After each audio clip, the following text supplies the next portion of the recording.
بسم اللہ الرحمن الرحیم فأما الخطب بین السماطین وفی اصلاح ذات البین فالاکثار فی غیر خطل۔ یہ بحث پہلے بحث سے مربوط ہے، پرسوں ہم نے شروع کیا تھا وسئل ابن المقفع ما البلاغہ، ابن مقفع سے پوچھا گیا کہ بلاغت کیا ہے، تو اس نے بلاغت اسم جامع لمعان تجری فی وجوہ کثیرہ، یہ کہا تھا کہ بلاغت ایک مجموعے کا نام ہے، معانی کے مجموعے کا نام ہے، اور وہ معانی تجری فی وجوہ کثیرہ، بہت سارے وجوہ میں جاری ہوتے ہیں۔ اب ان کی وضاحت آج کرنا ہے۔ پہلے اس نے بطور فہرست بتا دیا تھا فَمِنْهَا مَا يَكُونُ فِي السُّكُوتِ وَمِنْهَا مَا يَكُونُ فِي الْإِسْتِمَاعِ وَمِنْهَا مَا يَكُونُ فِي الْإِشَارَةِ، یہ ساری چیزیں جو ہے منہا کے ذریعے سے اس نے فہرست کے طور پر ان معانی کا ذکر کیا، اور یہاں سے کہتے ہیں کہ وہ معانی جو بلاغت کی جاری ہونے والا ہے اس کی تفصیلات ہے، کہاں پہ تفصیل دینا چاہے، کہاں پہ مختصر کرنا چاہے، کہاں پہ خاموش رہنا چاہیے، یہ وضاحت ہے۔ وَأَمَّا الْخُطَبُ بَيْنَ السَّمَّاطَيْنِ وَفِي إِصْلَاحِ ذَاتِ الْبَيْنِ فَالْإِكْثَارُ فِي غَيْرِ خَطَلٍ۔ ابن مقفع فرماتے ہیں اگر دو منتظمین، سماعت کہتے ہیں انتظام کرنے والے، کسی چیز کے انتظامات کرتے ہیں نا، مثلا دعوت کا انتظام کرنے والا ہے یا شادی کا انتظام کرنے والا ہے، تو سماعتین تثنیہ ہے، دو انتظام کرنے والوں کے سامنے خطبہ دینا، یا اصلاح ذات البین یعنی دو افراد کے درمیان صلح اور اصلاح کے مسئلے میں خطبہ دینا۔ اصلاح ذات البین سے مراد یعنی دو افراد جو آپس میں دشمن ہے ان کو آپس میں صلح صفائی کرانا، یا دو رشتہ دار آپس میں ناراض ہے تو ان کو آپس میں صلح کرانا، اس کو اصلاح ذات البین کہتے ہیں۔ تو اگر آپ کو بلائے کسی دو بندوں کے آپس میں صلح کے لیے، یا انتظامات کرنے والوں کے سامنے آپ خطبہ دینا چاہے، تو بلاغت کا تقاضا یہ ہے کہ اس میں زیادہ کرنا چاہے، طول دینا چاہے، باتیں زیادہ کرنا چاہے۔ ایک دو باتوں سے تو نہیں مانتے ہیں نا، ایک دو باتوں سے ناراضگی کیسے ختم ہوگی، نہیں ہوتے ہیں، اسی لیے زیادہ مختلف انداز سے آپ گفتگو کریں تاکہ وہ دونوں راضی ہو جائے آپس میں صلح کرنے کے لیے۔ یا اسی طرح جو انتظامات کرنے والے ہیں ان کو آپ سمجھانا چاہتے ہیں تو ان کو تفصیلاً سمجھانا پڑے گا نا، یہ کرنا ہے وہ کرنا ہے، ساری چیزیں دعوت میں یہ کھانا کھلانا ہے اور فلاں بندوں کو دعوت دینا ہے، یہ کرنا ہے وہ کرنا ہے، یہ سارے انتظامات کی تفصیلات بتانا پڑے گا۔ تو حالت کا تقاضا یہ ہے کہ اس صورت میں کلام کو طول دینا چاہے، اما طول دینا بغیر بیہودگی کے ہونا چاہے۔ خطل کا معنی بیہودگی، پہلے بھی آیا تھا ایک لفظ خطل، تو یعنی طول دینے کا مطلب یعنی فضول باتوں میں طول نہ دے، بلکہ کام کی باتیں کر کے کلام کو لمبا کرنا مناسب ہے۔ مطلب سمجھ میں آ رہا ہے نہیں آ رہا ہے؟ فَأَمَّا الْخُطَبُ بَيْنَ السَّمَّاطَيْنِ، دو انتظام کرنے والوں کے درمیان خطبہ دے دینے، وفی اصلاح ذات البین، سماعتین منتظمین، انتظام کرنے والے، وفی اصلاح ذات البین، اور دو افراد کے آپس میں صلح کرانے والے، فالاکثار فی غیر خطل، تو بات لمبی ہونی چاہیے، بات زیادہ ہونی چاہیے بغیر کسی فضول اور بیہودگی کے۔ فضول بیہودہ باتیں نہ کرے بلکہ کام کی باتیں ہونی چاہیے، اما زیادہ ہونا چاہیے۔ اکثار مطلب بات کو زیادہ کرے، اکثار کثیر، کثیر سے ہے، بات زیادہ کرے۔ والاطالۃ فی غیر املال، والاطالۃ ہے، یہ اطالت کیا ہے، فالاکثار پر عطف ہے، اور کلام کو بغیر تھکاوٹ کے لمبا کرنا چاہے۔ وہی اسی کے عطف تفسیری ہے نا، کلام زیادہ کرے تو مطلب لمبا ہو جائے گا. والاطالۃ فی غیر املال، بغیر تھکاوٹ کے بات کو لمبی کرنی چاہیے. اطالتوں کا کیوں؟ ہاں لمبا، طول سے اطالت لمبا کرنا. وَلْيَكُنْ فِي صَدْرِ كَلَامِكَ دَلِيلٌ عَلَى حَاجَتِكَ، اور آپ کے کلام کے شروع میں آپ کی حاجت اور مقصد پر کوئی قرینہ ہونا چاہیے، دلیل ہونا چاہیے. یعنی کلام جب آپ شروع کرتے ہیں تو کلام کے شروع میں آپ کے مقصد پر کوئی دلیل ہونی چاہیے.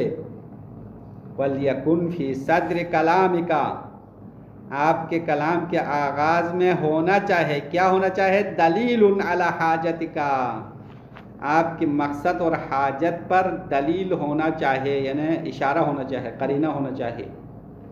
یعنی کہ آپ جب منہ کھولتے ہیں ابتدا میں تو لوگوں کو سمجھ میں آنا چاہے کہ یہ کہنا کیا چاہ رہا ہے، اس کا مقصد کیا ہے. جو بات کرتے ہیں وہ دلیل کے ساتھ ہو. نہیں، آپ جو جس مقصد کے لیے گفتگو کر رہے ہیں نا، اس مقصد کو شروع میں ہی دلیل کے ساتھ بیان کرنا چاہیے، بغیر کسی دلیل کے نہ ہو. جس طرح سے وَلْيَكُنْ فِي صَدْرِ كَلَامِكَ، صدر کا معنی ہے شروع. آپ کے کلام کے شروع میں آپ کے مقصد پر دلیل ہونی چاہیے. دلیل سے مراد یہاں پہ جو حجت کا معنی نہیں ہے، دلیل یعنی رہنمائی ہونی چاہیے، اشارہ ہونا چاہیے. ہاں اشارہ بھی سمجھ گیا.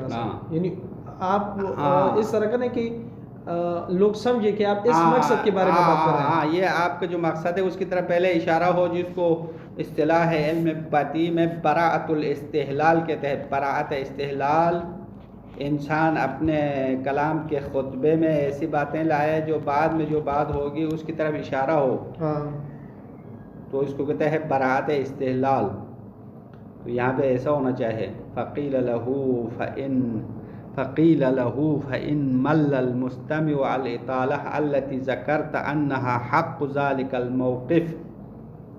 فقیل له، اس کے لیے کہا جائے گا، فإن مل المستمع، اگر سننے والا کلام کے لمبا ہونے سے تھک جائے، التي ذكرت أنها حق ذلك الموقف، کہ وہ کلام، وہ لمبائی جو آپ نے اس جگہ کے حق اور مناسب بات کی ہے، یعنی آپ نے جگہ کے ساتھ مناسب بات کر کے کلام کو لمبا کیا، اور اس کلام کے لمبا ہونے سے لوگ تھک جائے تو کوئی پرواہ نہیں کرو، کیونکہ کہتے ہیں کہ تمام لوگوں کو خوش کرنا ناممکن بات ہے. انسان سے کچھ لوگ ناراض ہوتے ہی ہے. اب ایک دو لوگ ناراض ہوتے کہہ کر آپ نے اپنے کلام کو خراب نہیں کرنا ہے. بس اگر کلام لمبا کرنے کا مناسب جگہ ہے، مقام کا تقاضا یہ ہے کہ کلام لمبا کرے تو لمبا کر لے، اگرچہ کچھ لوگوں کو ناراضگی ہو. ملّا کا مطلب ناراض ہونا، ملّا یعنی تھکاوٹ ہونا، تھک جانا. فَإِن مَلَّ الْمُسْتَمِعُ الْإِطَالَةَ، فقیل لہو، یعنی اس سے کہا جائے گا کہ اگر سننے والا کلام کے لمبا ہونے سے تھک جائے، ملا یعنی دل تنگ ہو جائے، التی ذکرت انہا حق ذالک الموقف، یعنی وہ کلام جس کو آپ نے بیان کیا ہے وہ اس جگہ کا حق ہے، یعنی آپ نے فضول لمبا نہیں کیا بلکہ مناسب لمبا کیا ہے. تو تھک جائے تو کیا کہے؟ فقال، قیل لہو، اس سے کہا جائے گا تو قال، وہ جواب میں کہے گا، اذا اعطیت کل مقام حقہ، اگر آپ نے ہر جگہ کے لیے اس کا حق عطا کیا ہے، وقمت بالذی یجب من سیاست ذلک المقام، اور اس مقام کی سیاست اور طریقہ کار میں سے جو ضروری ہے وہ آپ نے انجام دیا ہے. ترجمہ سمجھ میں آ رہا ہے؟ دیکھو عبارت مشکل لایا ہے. وَإِذَا أَعْطَيْتَ كُلَّ مَقَامٍ حَقَّهُ، اگر آپ نے ہر مقام کے لیے اس کا حق عطا کر دیا ہے، وَقُمْتَ بِالَّذِي يَجِبُ مِنْ سِيَاسَةِ ذَلِكَ الْمَقَامِ، اس مقام کی سیاست کا مطلب یعنی طریقہ کار جو ضروری ہے وہ انجام دیا، قائم کیا. وَأَرْضَيْتَ مَن يَعْرِفُ حُقُوقَ الْكَلَامِ، اور آپ نے ان لوگوں کو راضی کیا جو کلام کے حقوق کو جانتے ہیں. یعنی کلام کے سمجھدار لوگ تو راضی ہو جائیں گے، لیکن کچھ حاسد اور دشمن لوگ ناراض ہوں گے. حسد کرنے والے، دشمنی کرنے والے ویسے بھی انسان سے ناراض ہی رہتے ہیں. اور جاہل لوگ جو اصلاً پتہ نہیں ہے کہ کلام کا حق کیا ہے، لمبا ہونا ہے چھوٹا ہونا ہے، ان کو پتہ ہی نہیں ہے، تو ان کا ناراض ہونا آپ سے کوئی واسطہ نہیں ہے.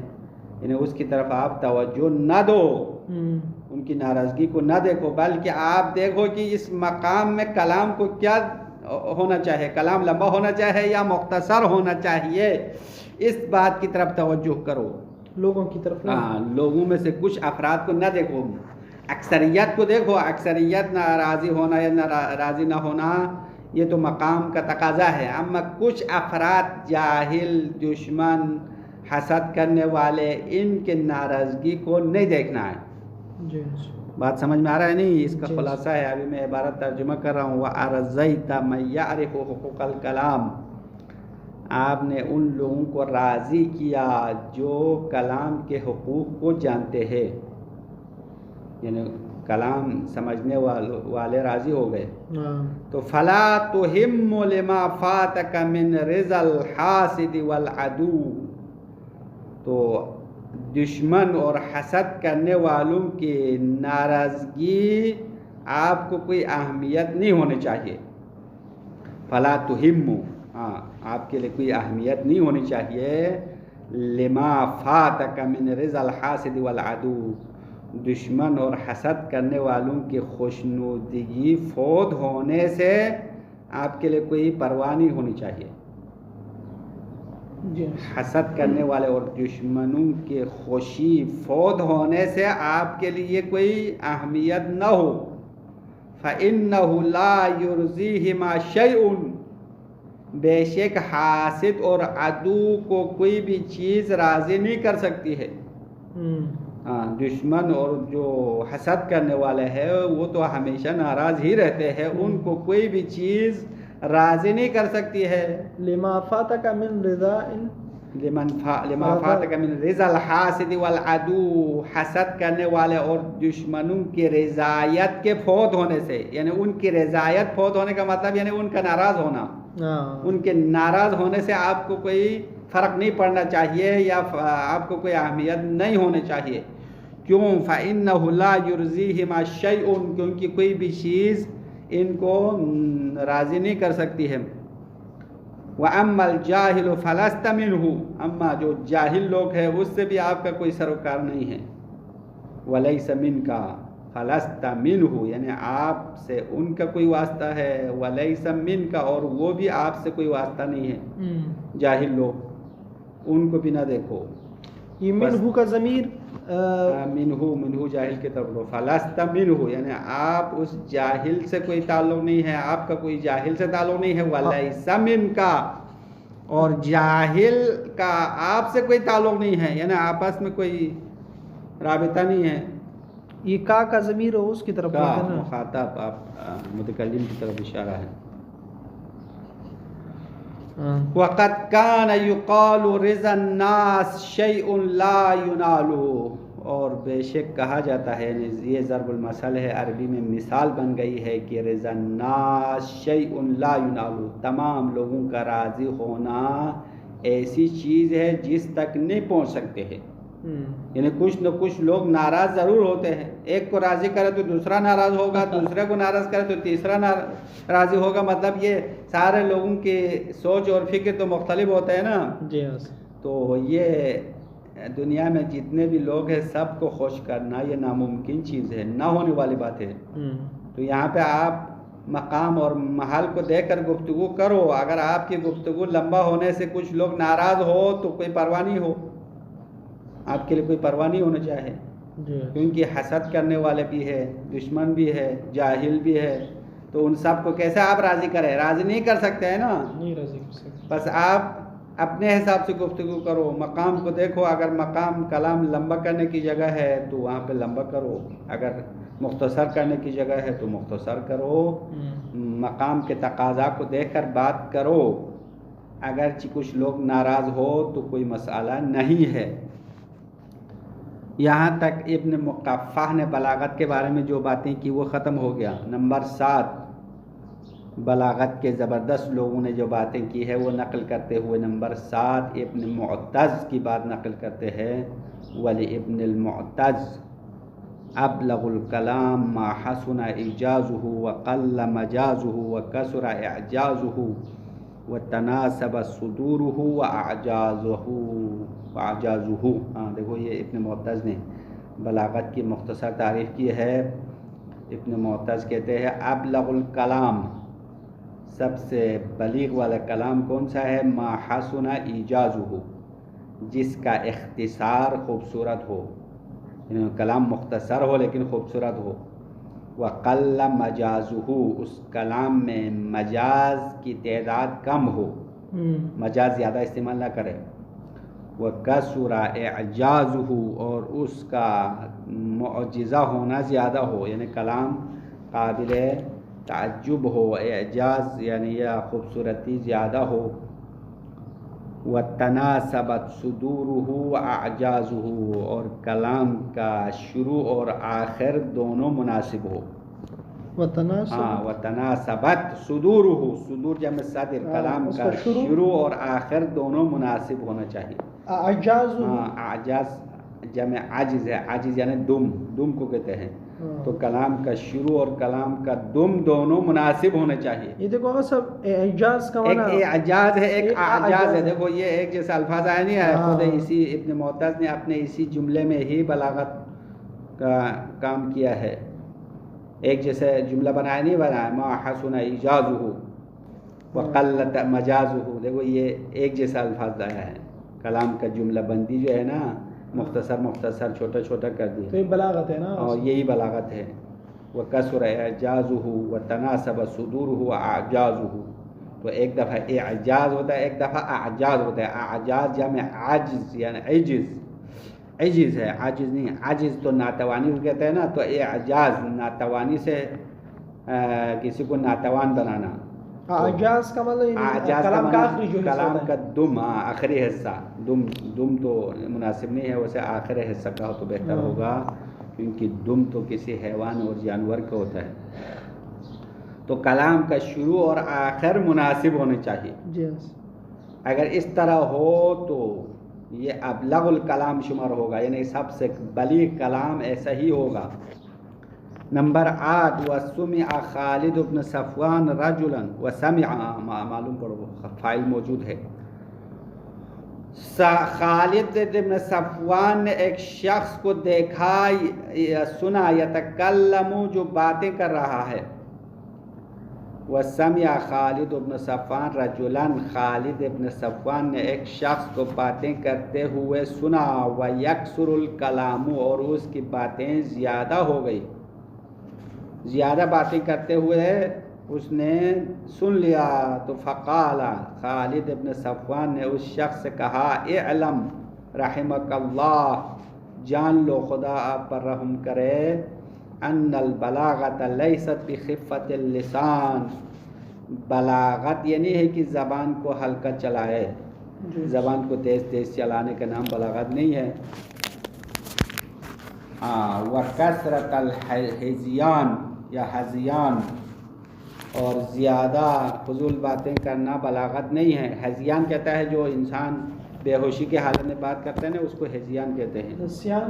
نسیان مانے بولنا، حزیان بکنا کہتے نہیں، کہتے ہیں کوئی بیمار ہو، زیادہ بخار ہو تو اس اپنے اختیار کے بغیر باتیں کرتے ہیں، حزیان کہتے ہیں اس کو، بغیر اختیار، بے اختیار باتیں کرنا، بے اختیار باتیں کرنا، زیادہ باتیں کرنا بلاغت نہیں ہے۔ تو بلاغت کیا ہے؟ وَلَكِنَّهَا بِإِصَابَةِ الْمَعْنَى، لیکن بلاغت یہ ہے کہ انسان معنی تک پہنچ جائے، یعنی کوئی مطلب پہنچائے۔ والقصد الى الحجتی لیکنہا باصابت المعنی والقصد، ہاں یہ اصابت پر عطف ہے، باصابت یعنی بالقصد. بلاغت زیادہ باتیں کرنا نہیں ہے بلکہ معنی تک پہنچنا ہے، حقیقی حق معنی تک پہنچنا، اصابت المعنی یعنی حقیقی معنی تک پہنچنا. والقصد الی الحجہ، اور دلیل کی طرف ارادہ کرنا یعنی مقصد دلیل پیش کرنا، اس کو بلاغت کہتے ہیں. صرف زبان چلاتے رہے تو زبان زیادہ چلانا بیوقوفی کی علامت ہے. امام علی کے 2-3 فرمان آئے ہیں نہج البلاغہ میں، کثرت الکلام یدل علی قلت العقل، یعنی ایسے مضمون کا کلام ہے امام کا، باتیں زیادہ کرنا انسان کی کم عقلی اور بیوقوفی کی نشانی ہے. تو باتیں زیادہ کرنا تو بلاغت نہیں ہے. یہ کس نے کہا؟ خالد ابن صفوان نے کہا. کس سے کہا؟ ایک مرد سے کہا جو زیادہ باتیں کر رہا تھا، اس کا کام یہ تھا بکتے رہے، ہاں زیادہ بک کر رہا تھا، اس لیے اس نے اس کا منہ بند کیا، اس کو جواب دے کر خاموش کرا دیا. اچھا، نمبر 9، نواں شخصیت علم بلاغت کے زبردست شخصیات میں سے بشر ابن معتمر ہے. بشر ابن معتمر نے ایک رسالہ یا ادبیہ لکھا ہے، ایک کتاب لکھی ہے چھوٹی سی جو بلاغت کے بارے میں ہے، اور اس کتاب کے اندر بلاغت کی کچھ حدود کو معین کیا. اور صاحب کتاب کہتے ہیں کہ ہم اس سلسلے کے آخری گفتگو اسی شخص کے رسالے سے کچھ باتیں لائیں گے بطور خلاصہ. یہ 9 کے بعد ختم ہے. یہ جو لوگوں کی تعداد بتایا نا، ذوی النبوہ کی تعداد 9 ہے، بس یہی بشر ابن معتمر ہے. اس کی باتیں نقل کر کے یہ گفتگو ختم ہو جائے گی. ہاں یہ اب یہ اس کے رسالے میں سے بہت ساری باتیں لایا ہے، پھر بھی کہتے ہیں اس کی پورا رسالہ تو نہیں لکھا ہے بلکہ یہاں پہ مختصر کر کے خلاصہ لایا ہے. اچھا ہاں تو پڑھیں گے آپ، یہ تھوڑا پڑھنا ہے نا آگے، یہ تو کم ہو گیا. ولی بشر ابن معتمر، بشر ابن معتمر کے لیے ہے فیما یجب ان یکون علیہ الخطیب والکاتب، ان چیزوں کے بارے میں جس پر خطیب اور لکھنے والا مصنف خطیب دونوں جس کی پابندی کرنا ضروری ہے، اس کے بارے میں بشر ابن معتمر کے لیے کیا ہے؟ رسالتن، اس کے کاتب اور رسالت نہیں، بشر ابن معتمر کے پاس ایک رسالہ ہے. بشر ابن معتمر یہ خبر مقدم ہے، رسالت مبتدا مؤخر ہے. اچھا بشر ابن معتمر کی ایک رسالہ ہے، ایک کتابچہ ہے. کس کے بارے میں ہے؟ فیما یجب ان یکون علیہ الخطیب والکاتب، ان چیزوں کے بارے میں ہے جس کے اوپر عمل کرنا یا جس کی پابندی کرنا خطیب اور کاتب کے لیے ضروری ہے. اس کے بارے میں رسالہ ہے اس کی. نہیں سمجھا؟ جی. بشر ابن معتمر کے لیے ایک رسالہ ہے. کس کے بارے میں ہے؟ ان چیزوں کے بارے میں ہے جس کی پابندی کرنا خطیب اور کاتب کے لیے ضروری ہے. یعنی ایسے قوانین بتایا ہے جس میں خطیب اور کاتب ان قوانین کی بشر ابن معتمر نے لکھا ہے نا. ہاں یہ بشر ابن معتمر کی رسالہ ان کے پاس ہے. ہاں بشر ابن معتمر کی ایک رسالہ ہے. وہ رسالہ کیا ہے؟ من انفس الرسائل الادبیۃ البلیغہ، یعنی سب سے قیمتی، سب سے بہترین رسائل میں سے ہے جو کہ بلاغت اور ادب کے بارے میں ہے. ابھی اس کے رسالے کی مدح کیا ہے صاحب کتاب نے. بشر ابن معتمر کا رسالہ کیا ہے؟ من انفس الرسائل، سب سے قیمتی رسالہ ہے. ادبیات اور بلاغت کے بارے میں، ادبیات اور بلاغت کے بارے میں سب سے قیمتی اور انمول رسالہ ہے. انمول کہتے ہیں اردو کا محاورہ، انمول یعنی جو قیمتی ہوتا ہے. جمعت حدود البلاغتی، اور اس رسالے کے اندر بلاغت کے حدود کو جمع کیا گیا ہے. وَصُوِّرَتْهَا أَحْسَنَ تَصْوِيرٍ، اور اس کو بہترین شکل میں تصویر بنایا ہے. نہیں سمجھا؟ جی ہاں سر. بشر بن معتمر نے بہترین قیمتی رسالہ لکھا ہے. اس رسالے میں حدود بلاغت کو جمع کیا اور ان حدود اور قوانین کو بہترین شکل میں تصویر بنایا. جی ہاں سر. وَسَنَذْكُرُ مَعَ شَيْءٍ مِّنَ الْإِيجَازِ مَا يَتَّصِلُ مِنْهَا بِمَوْضُوعِنَا. اور ان قریب کچھ چیزیں ہم یہاں ذکر کریں گے. من الایجاز یعنی بطور اختصار، یعنی اس کے سارے رسالے کو تو ادھر نہیں لانا ہے بلکہ تھوڑا سا مختصر کر کے لانا ہے. ما یتصل منها بموضوعنا، ایسی چیزوں کو لائیں گے جو ہمارے موضوع سے مربوط ہے، یعنی بلاغت کے تعریف سے جو مربوط باتیں ہیں وہ ہم یہاں بطور خلاصہ ذکر کریں گے. بشر بن معتمر کی باتیں. ہاں، بشر بن معتمر نے ایک کتاب رسالہ لکھا بلاغت کے بارے میں، اور وہ یہاں پہ لاتے ہیں قال بشر بن معتمر نے کہا. بس یہاں سے اس کے رسالے کی باتیں لا رہے ہیں. ابھی کتنا ٹائم ہو گیا ہے ذرا دیکھ لو، اگر پورا ہے تو کافی ہے ورنہ آگے بڑھنا پڑے گا. ہو گیا 26 منٹ ہو گیا. ہاں. صلی اللہ علی محمد و آلہ الطاہرین.